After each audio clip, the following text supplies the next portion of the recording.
గోంగూరలో నువ్వులు వేసుకుని పచ్చడి చేసుకోండి. చాలా టేస్టీగా ఉంటుంది, హెల్త్ కూడా చాలా మంచిది.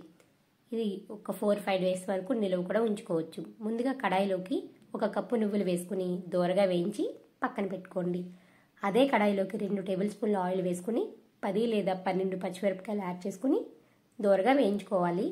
ఈ పచ్చిమిరపకాయలు మీ కారాన్ని బట్టి యాడ్ చేసుకోండి. ఈ విధంగా వేగిన వాటిని ఒక ప్లేట్లో తీసి పక్కన పెట్టుకోవాలి.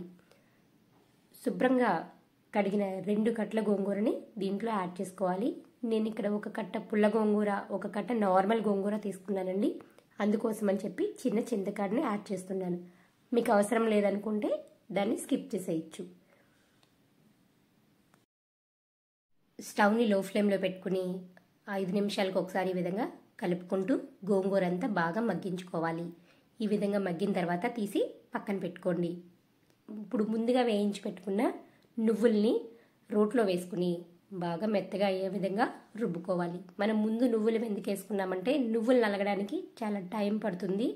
అందుకోసమని ముందుగా నువ్వులు నలిగిన తర్వాత మాత్రమే వేయించుకున్న పచ్చిమిరపకాయలు, ఒక 4 లేదా 5 వెల్లుల్లి రెబ్బలు, 1 టేబుల్ స్పూన్ జీలకర్ర, మీ టేస్ట్కి సరిపడినంత ఉప్పు, కల్లుప్పు అయితేనే టేస్ట్ బాగుంటుందండి, యాడ్ చేసుకుని ఒక 10 నిమిషాల పాటు మెత్తగా రుబ్బుకోవాలి.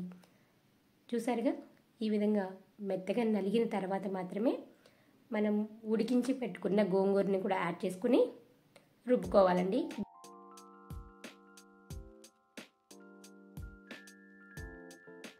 ట్రై చేయండి. మిక్సీలో కూడా మీరు చేయొచ్చు, కానీ మరీ మెత్తగా చేయొద్దు. ఒక 2 పల్సులు ఇస్తే సరిపోతుంది. గోంగూర వేసుకున్న తర్వాత ఎలా వచ్చిందో నాకు కామెంట్ చేయండి.